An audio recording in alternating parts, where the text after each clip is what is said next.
Vídeo de hoje do canal do Nicola responde se o Corinthians ainda busca reforços nessa semana e Jorge Jesus tendo ou correndo risco de demissão no Al Hilal. Fala aí pessoal, sou Jorge Nicola, bem-vindos a mais um vídeo do canal. Sempre bom ter vocês por aqui, sem perder tempo, só pedir para deixar like, se inscrever no canal e ativar as notificações. Bora direto pro giro de notícias e a primeira informação é uma curiosidade do Campeonato Brasileiro. Não temos nenhum time com 100% de aproveitamento depois de 2 rodadas, a consequência, 7 equipes dividindo a liderança.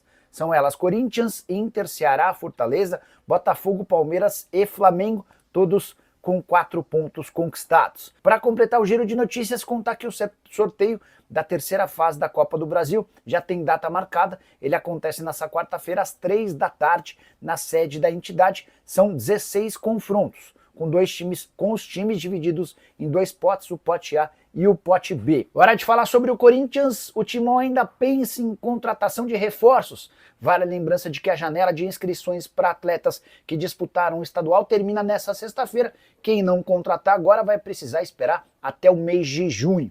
E dá para contar que o Corinthians não tem nenhum planejamento de anunciar reforços nessa semana. O atacante Fabinho do América, que foi bastante especulado, nunca esteve de fato nos planos do Timão.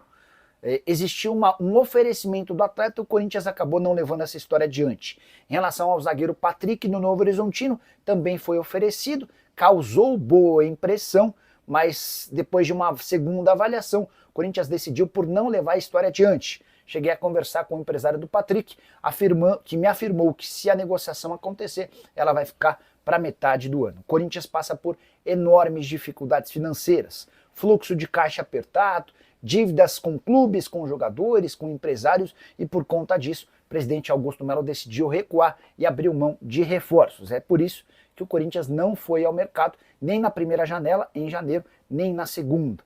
Importante lembrar também que dentro de campo a coisa tem funcionado. O Corinthians, campeão paulista, deixou boa impressão, até por isso reforça a possibilidade de manutenção do atual time sem a chegada de novos reforços. Só para completar o noticiário alvinegro, a torcida está se mobilizando para que nessa segunda-feira o clube chegue a 40 milhões de receita com aquela vaquinha virtual para o pagamento das dívidas do estádio. Eram 39 milhões e 600 mil, a campanha entre torcedores permite que se imagine que sejam alcançados 40 milhões de reais nas próximas horas. Por conta dessa vaquinha, o Corinthians já conseguiu pagar 75 boletos referentes ao financiamento do estádio. Só para completar, o Corinthians já está em território colombiano para o confronto contra o América de Cali, na Sul-Americana, nessa terça-feira. Igor Coronado, Memphis Depay, Hugo Souza, Rodrigo Garro, Gustavo Henrique e Angeleri são desfalques certos. Quais jogadores do Corinthians foram para a Colômbia e como vem o timão e a tabela do Brasileirão? Estava mostrando agora, né, Paulo, sobre a classificação do campeonato. Corinthians é um dos 7 times que lideram a competição depois de 2 rodadas, todos com 4 pontos conquistados. Corinthians que havia empatado na estreia e fez 3-0 no Vasco.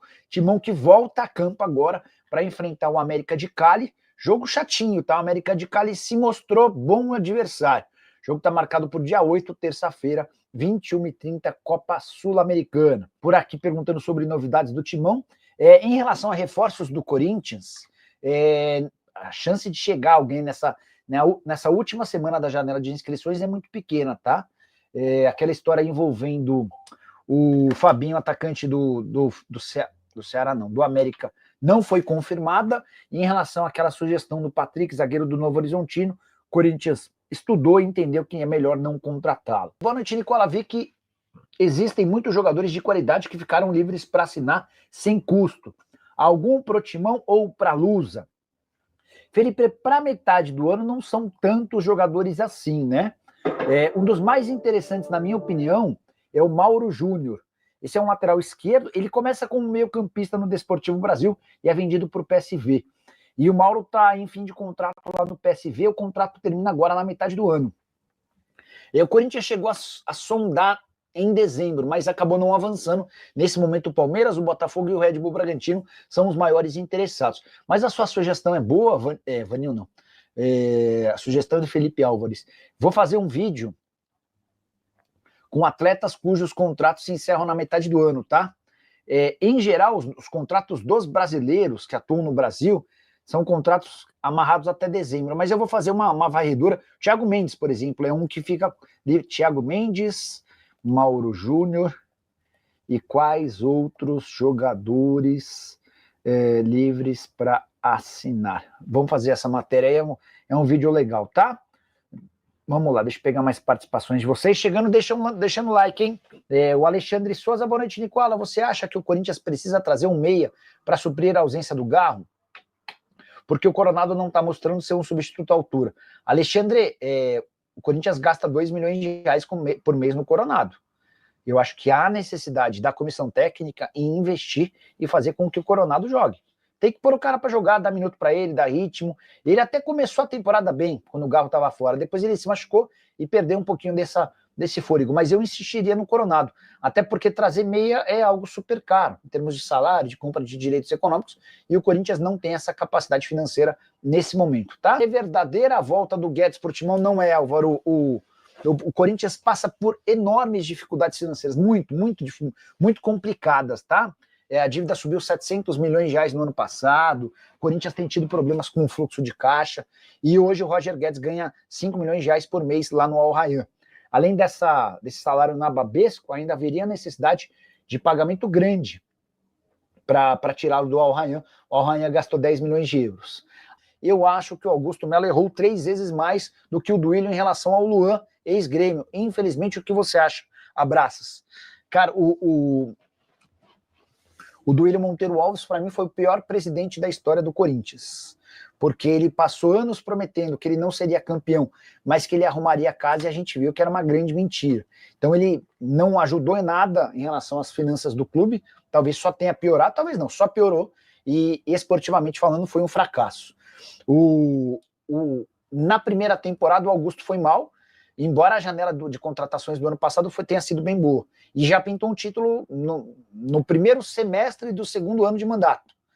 Mas o Augusto tomou decisões que podem cobrar um preço bem alto. Para falar o português claro, as investigações relacionadas à Vaidbet estão em fase final. Agora, no dia 16, ele será ouvido pela polícia e ele vai na condição de investigado e não de testemunha.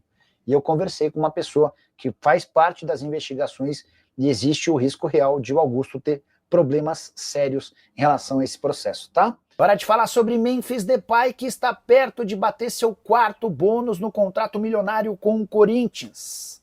E essa proximidade se deu depois de um gol e uma assistência na vitória do Timão por 3-0 contra o Vasco, na noite desse sábado, na Neoquímica Arena.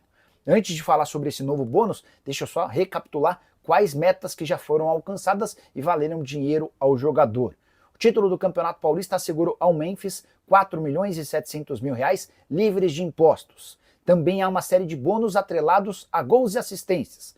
Quando ele marcou 15 gols e assistências, ele faturou 1.575.000. O problema é que ele já bateu 20, faturando uma segunda meta de 1.575.000. Nesse momento, Memphis já soma 22 participações em gol, e com mais 3, ele alcança outros 1.575.000. Para você que se perdeu diante de tanto dinheiro, vale a lembrança de que já foram mais de 3 milhões de reais com gols e assistências e outros 4 milhões e 700 mil com o título do Campeonato Paulista. Ele está cada vez mais perto do 3º bônus apenas com participações em gol. Ele ainda fatura em caso de novos títulos, caso figure na seleção do Campeonato Brasileiro e assim que completar até 70% de participações em jogos com a camisa do Corinthians. Só para completar, em relação ao holandês, temporada atual de 3 gols e 8 assistências, temporada passada de 7 gols e 4 assistências. Então é isso, família, ficamos aqui com o nosso giro de notícias do Corinthians, informações exclusivas e atualizadas para você ficar por dentro de tudo e não perder nada. Chega deixando seu like e inscreva-se no canal, ativa o sininho de notificação. Muito importante a sua participação, ficaremos por aqui. Um grande abraço no seu coração, sempre mais, até o próximo vídeo. Vamos que vamos.